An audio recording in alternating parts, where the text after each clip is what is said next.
Have you ever wondered why some people seem to evolve quietly, while others stay stuck in the same place, repeating the same frustrations, chasing the same approval, and never quite breaking through? Here's the truth most people miss. Real transformation doesn't happen when you're explaining yourself. It doesn't come from being louder, faster, or more visible.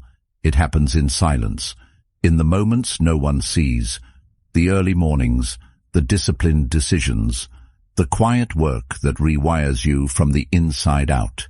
And that's where Stoicism hits hardest, because it doesn't tell you to perform. It tells you to focus, to build inward strength so solid the world can't shake it. Today, we're diving into why silence isn't weakness, it's strategy, and how focusing on yourself without the need to be seen unlocks the kind of clarity and power most people never touch. The people who truly shape their lives, those rare individuals who reach a level of success that's not just external, but deeply internal, know something most of the world misses. They've tapped into a kind of wisdom that doesn't need an audience. They're not obsessed with sharing their every step or justifying their every choice. They don't live in explanation mode. While others are trying to win arguments, gain approval, or craft the perfect image, these people are quietly, relentlessly building. They move with a kind of calm certainty, the kind that comes from not needing validation. They've learned to find peace in progress and meaning in discipline. And the paradox, the less they say, the more powerful they seem. Because there's something magnetic about those who operate in silence. You can sense it when you're around them. Their presence speaks without words. You feel their focus, their clarity, their inner stillness, and none of it comes from trying to be impressive. Plato once said, "Wise men speak because they have something to say, fools because they have to say something." It's not about muting your voice. It's about making sure what you say is anchored in substance, not just noise. But what is it about silence that makes it so powerful? Is it just restraint? Is it simply avoiding small talk or staying out of drama? Not at all. Real silence, the kind that transforms you, isn't passive. It's not just the absence of speech, it's the presence of depth. It's active, intentional. It's where awareness sharpens, where your thoughts settle, where your energy gathers and reorganizes. It's not empty, it's full of insight, of potential, of clarity. When you step away from the constant stimulation of the world, your brain doesn't shut down, it switches gears. It begins to operate differently. In that stillness, something incredible happens. You begin to see yourself clearly. The fog lifts. The path ahead starts to reveal itself, not because someone else handed it to you, but because you finally created space for it to emerge. Carl Jung captured this perfectly. Who looks outside dreams. Who looks inside awakes. In silence you wake up to your own patterns. You hear the stories you've been repeating in your mind. You confront the discomforts you've numbed with noise. And that's why most people avoid it. Because silence is honest. It doesn't let you hide. In silence, your doubt shows up. Your guilt. Your insecurity. And instead of facing it, most people grab their phone, open a new tab, argue with someone online, anything to avoid being alone with themselves. But avoidance isn't neutral. What you avoid doesn't just disappear. It buries itself deeper, quietly draining you from the inside out. It fragments your focus. It whispers confusion into your decisions. And soon, you start wondering why you feel exhausted even when you haven't done much. Why you feel stuck even when you're busy. That's the weight of unprocessed thoughts. The tax of unresolved tension. So why do we keep choosing the noise? Because we've been trained to equate being seen with being valuable. The more attention we get, the more important we feel. But Aristotle offered a warning long before social media existed. The ultimate value of life depends upon awareness and the power of contemplation rather than upon mere survival. Constantly seeking attention is a form of survival, a way to avoid the deeper work. But it keeps your mind on edge, always reacting, never reflecting. What would happen if you stopped reacting? If you stopped explaining yourself and just moved with quiet confidence? What if you observed more than you spoke, acted more than you posted? You'd save energy. You'd reclaim the mental bandwidth that's been slowly leaking from 1,000 trivial interactions. And that energy could be invested in mastery, in building something meaningful, in living a life that feels aligned, not just admired. Socrates said, "The unexamined life is not worth living," and silence, real reflective silence, is where that examination begins, not guided by algorithms, trends, or applause, but by honest self-inquiry, by the kind of stillness that allows your truest self to emerge. Your brain, despite what the world suggests, isn't built to process thousands of opinions a day. It's not designed for constant multitasking, reacting, comparing. It's designed to focus, to assess, to adapt. But when it's overwhelmed by noise, by gossip, by endless scrolling, by unnecessary drama, it starts to misfire. You stop thinking clearly, you stop feeling grounded, you lose the edge that once made you decisive, sharp, and purposeful. And what's the real cost? Not just tiredness, not just distraction. You lose your intuition. You dull the very instinct that once helped you make bold moves. That slow erosion of inner clarity is far more dangerous than any single failure. Because without clarity, you don't trust yourself. You hesitate. You second-guess. But what if you chose a different path? What would your life look like if you reclaimed your attention and redirected it inward? What kind of person would you become if your identity was built not on how the world sees you, but on how deeply you know yourself? What kind of progress could you make if you didn't need it to be loud? If you just did the work, silently, patiently, and let the results speak for themselves. Ask yourself, how often are you losing moments, opportunities, even entire days, reacting to meaningless distractions? Not because the distractions are powerful, but because they're persistent. A message here, a headline there, a meaningless argument that sticks with you far too long. And before you know it, your day is gone. Not spent, but scattered. You feel drained, not from effort, but from fragmentation, like 1,000 tiny cuts that don't bleed you dry all at once, but over time steal your focus, your drive, your clarity. How often do you feel exhausted not because of physical strain, but because your attention was pulled in too many directions? That's not just a feeling, it's a neurological reality.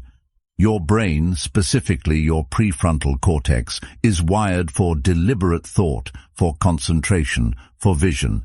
It thrives on clarity, not chaos. When it's given silence, it resets, it recalibrates, it begins to focus again, and out of that silence, something most people never tap into begins to emerge: control. But what is control really? It's not about overpowering others or rigidly suppressing emotions. Control is self-mastery. It's when your actions align with your values, regardless of who's watching. Aristotle said, "What lies in our power to do, lies in our power not to do." True control is choosing not to react, not to prove, not to perform. And that power lives in your prefrontal cortex, not the limbic system that urges you to scroll, argue, or compare, but the part of you that plans, focuses, and commits. Here's something psychology and philosophy both agree on. Your identity is shaped not by what you say, but by what you consistently do. You can tell the world you're disciplined, driven, focused, but if your behaviors say otherwise, your brain knows the truth. Carl Jung once said, "You are what you do, not what you say you'll do." That's not just a poetic idea, it's biology. Your brain wires itself based on repeated action. When you wake up early, exercise, resist distraction, your prefrontal cortex is strengthened. Neural pathways solidify. You're not just acting differently, you're becoming someone different. But isn't motivation supposed to help with that? Isn't that what keeps us moving? Here's what most people miss. True motivation isn't external, it's neurological. You don't get lasting drive from applause. You get it from progress. Dopamine, the brain's chemical of motivation, doesn't flood your system when someone praises you. It activates when you see yourself getting better, when you read another chapter, when you run one more mile, when you keep a promise to yourself. And the interesting part? This all happens best in silence, in those moments no one sees. That 6 a.m. grind, that decision to eat with intention, that choice to work instead of scroll, that's when the brain rewards you. So why are we so quick to announce our intentions before we've even begun? I'm going to get in shape. I'm writing a book. I'm building something big. It feels good to say it. It gives the illusion of progress. But neuroscience paints a different picture. When you tell people your goals too soon, your brain releases dopamine as if you've already done the work. You get a premature reward without the growth. Plato said, "The beginning is the most important part of the work." And if you burn your energy on declarations, you never make it past that beginning. Why does this matter? Because premature celebration is the enemy of discipline. When you confuse talking with doing, you trick your nervous system into a false sense of accomplishment. You build an identity based on perception instead of performance. And when the applause fades, you're left with no system, no discipline, no momentum. So what's the alternative? Say less. Do more. Let your actions build the narrative. Let the silence be the forge where your new identity takes shape. Not because you told the world who you're becoming, but because you quietly became it. Real transformation doesn't come from posting declarations or collecting claps. It doesn't come from perfectly crafted status updates or sharing your grand intentions with the world. It comes, quietly and stubbornly, from your daily systems, the tiny, repeated decisions you make when no one's watching. You wake up at the same time each morning. You show up to your workout not because someone's tracking you, but because you said you would. You open that book, you sit with that project, you resist the scroll, and in doing so, you slowly rewire your brain. Not in some abstract, symbolic way, literally. Your neural pathways shift. You create new circuits of discipline, focus, and drive. And what the world eventually sees as change is just the byproduct of the consistency they never noticed. Why is it that people only notice transformation once it's already happened? Because growth is mostly invisible. It happens in the early mornings, in the late nights, in the decision to try again when you could have quit. The world loves results, but it's blind to process. And here's where it gets uncomfortable. Real growth doesn't just separate you from old habits, it separates you from old versions of yourself, from people who are still attached to those versions. So what happens when your actions start to shift, but your environment doesn't? That's when the friction begins. The people closest to you, friends, family, co-workers, they start to question. Not necessarily out of malice, but out of discomfort. Your evolution disrupts their comfort zone. It challenges the fixed image they've held of you. As Carl Jung observed, the most terrifying thing is to accept oneself completely.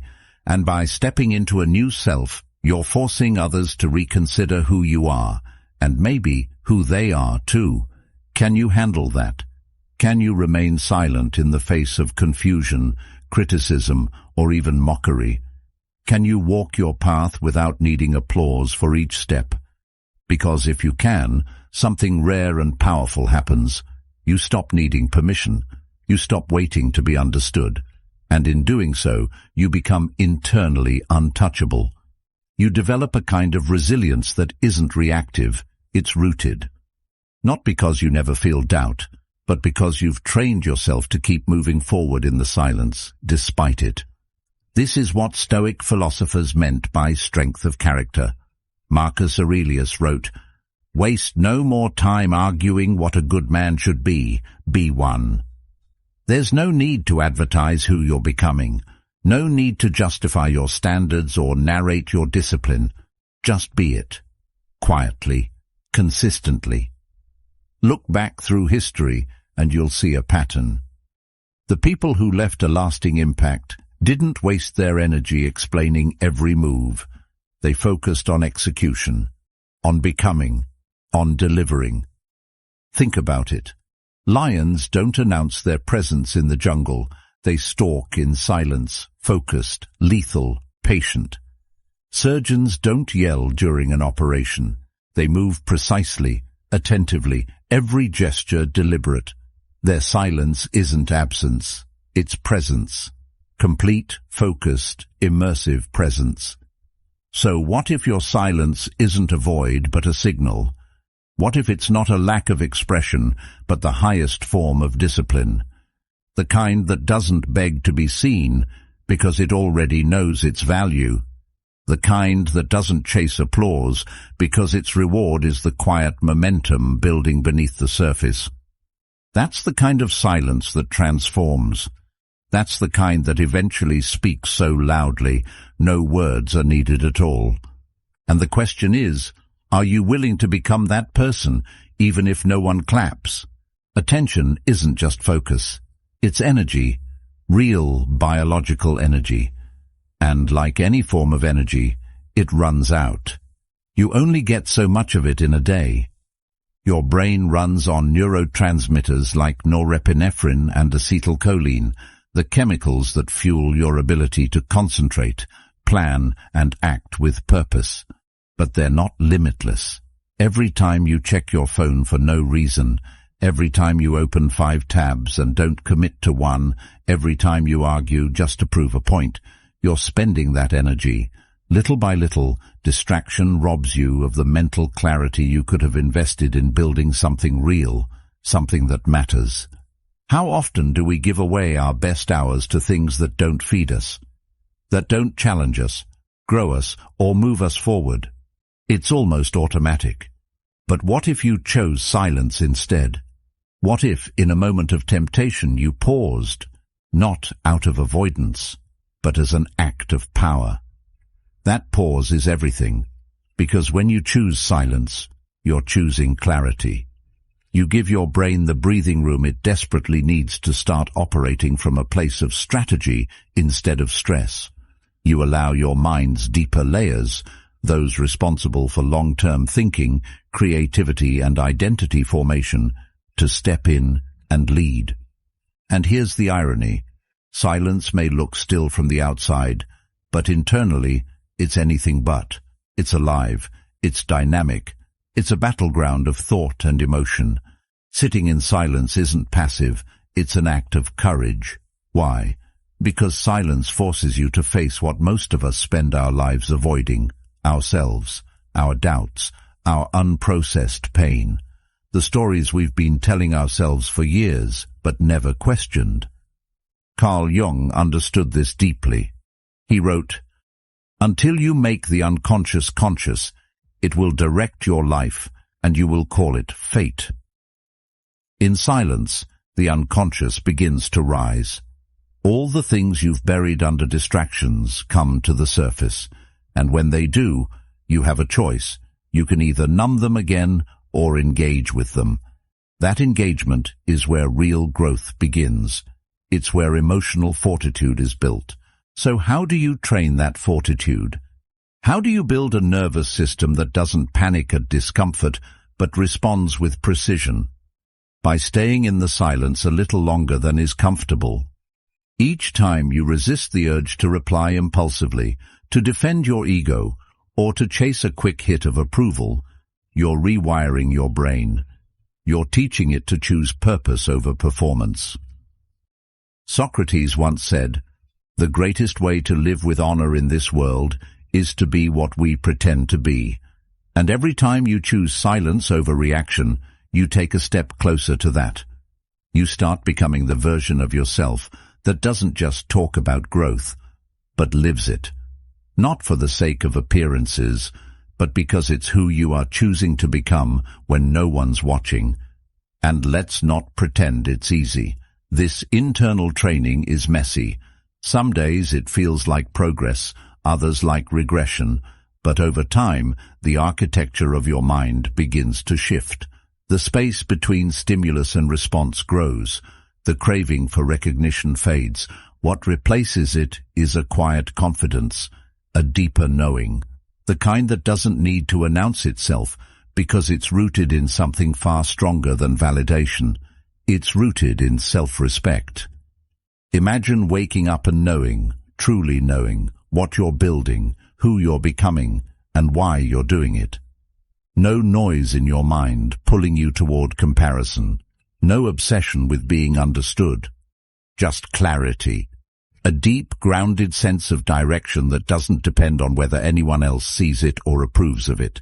That kind of clarity doesn't arrive through applause. It's built through silence, slowly, steadily, and often in solitude. You begin to live not for validation, but for alignment. When your identity matches your actions day after day, something powerful happens. You stop needing to be told you're doing well. You know you are. Why is that so hard for most people to access? Because we've been taught to chase visibility instead of mastery, to broadcast effort rather than embody it. But here's what neuroscience and philosophy agree on. Your brain doesn't build identity from what you say, it builds it from what you do. The prefrontal cortex, the seat of logic, planning, and discipline, doesn't care about your declarations. Say, "I'm focused," but spend your day in chaos, and your brain senses the contradiction. That gap creates internal conflict, a kind of cognitive dissonance that erodes motivation over time. But if you flip that, if your behavior consistently reflects your goals, even when no one's watching, then the brain starts syncing. It recognizes patterns, repetition, commitment, and identity in turn becomes stable. That's when real motivation becomes internal, not because someone praised you, but because you honored your own word. What does it look like when that transformation takes root? You begin to crave progress more than praise. You choose consistency over spectacle. Your dopamine system recalibrates. It no longer spikes at a notification or a like, but at the quiet win. Finishing the work you said you'd finish, pushing through the resistance, holding yourself to a higher standard without needing witnesses. Plato wrote, "The first and best victory is to conquer self." And that victory is won in silence, not in spectacle. Have you noticed how the people you truly admire rarely explain themselves? They don't waste energy defending their process or detailing their every move. They let the work speak. Their focus is razor sharp, their discipline evident, not through slogans or statements, but through the results they consistently produce. That's not just confidence, it's clarity. And clarity, as it turns out, is one of the most powerful psychological tools we have. So why do they choose silence? Because it protects something far more valuable than public perception. It protects bandwidth. Every time you defend your choices, you spend mental energy that could have been used to refine them. Every time you explain your vision to someone who doesn't understand it, you dilute your own focus. Silence isn't withdrawal, it's preservation. It's the buffer zone where high-level thinking happens without interruption. Aristotle believed that excellence is not an act, but a habit, and habits are formed in the quiet spaces between noise. They're formed in the decisions no one else sees, in the discipline that never gets posted, in the hours of repetition that yield no instant gratification. But over time, that repetition becomes reality. That reality becomes identity. And that identity becomes power. The kind that no one can take away because it wasn't built for them in the first place. Transformation, therefore, isn't some grand cinematic moment where everything shifts. It's not a single breakthrough or a motivational high, or that one day you finally get your life together. It's not about the goals you post online or the promises you make to others. Real transformation is a system. It's daily. It's repetitive. It's often boring. But it's in that very repetition where power is forged. You don't rise to your goals. You fall to your systems. And here's the thing. Goals are emotional. You feel inspired, so you write something down. You get excited, so you take a first step. But feelings fade. Goals change. Life gets in the way. What doesn't fade is structure. Systems are built on behavior, not mood. And when you start putting structure into your life, when you wake at the same time each day, move your body consistently, eat with purpose, eliminate the clutter, you stop relying on motivation. You start depending on rhythm, and rhythm is far more reliable than inspiration. Why is this so important? Because without structure, your mind wanders. Your emotions take the wheel, and that leads to inconsistency, which is the enemy of identity. As Aristotle wrote, we are what we repeatedly do. Excellence, then, is not an act, but a habit. You don't become excellent by having excellent thoughts. You become excellent by building habits that support the kind of person you want to be, one action at a time. And it starts with the body. There's a reason the Stoics trained themselves physically as much as mentally. They understood that discipline in the body translates to discipline in the mind. When you train, you're not just improving your health, you're reshaping your relationship to effort. You're learning to show up even when you don't feel like it. You're learning to endure discomfort, to push past resistance, to stay the course without needing immediate reward. That's not vanity, that's inner development. But let's be honest, the beginning is hard. Silence feels unnatural at first. Routine feels restrictive. You'll want to break it. You'll want to prove to someone that you're working hard. You'll want to shout your progress, to gain approval. But that's the trap. Carl Jung once said, your vision will become clear only when you look into your own heart. Silence isn't absence, it's presence. When you remove the distractions, the noise, the endless performance, you're left with you. And that's where real transformation begins. The more you sit in that discomfort, the more your mind adapts. Slowly, you stop craving the noise. The urgency fades. The fear of being unseen dissolves. And what's left is this quiet, powerful presence, steady, focused, clear. You start making decisions that are aligned. You stop explaining yourself to people who never took the time to understand you in the first place. You walk your path, not because people are watching, but because it's your path. Have you ever noticed that the people who carry real gravity in a room are often the quietest? It's not about charisma, it's about coherence. They aren't fragmented. They aren't performing. They've done the internal work, and it shows. They've chosen silence, not as withdrawal, but as refinement, as control. Socrates believed that the secret of change is to focus all of your energy not on fighting the old, but on building the new. That's exactly what silence allows. Eventually, your quiet consistency becomes impossible to ignore, but by then, the recognition won't matter. You'll already be living from a place of internal reward. You won't need applause to know you're on the right path. The peace you feel, the strength you carry, the clarity you protect, that will be your reward. And no one can take that from you, because it wasn't given to you by the world. It was earned in silence. And in the end, that's what real transformation looks like. Not loud, not dramatic, but steady, rooted, deliberate, built from the inside out. Silence isn't weakness. It's where real strength begins. It's in those quiet moments, when no one's watching, that you shape the version of yourself the world eventually can't ignore. You don't need to announce every step. Just keep taking them. Keep showing up. The results will speak when the time is right. Thanks for being a part of Stoic Journal. Stay steady, stay focused. And when you're ready, come back. We'll be right here.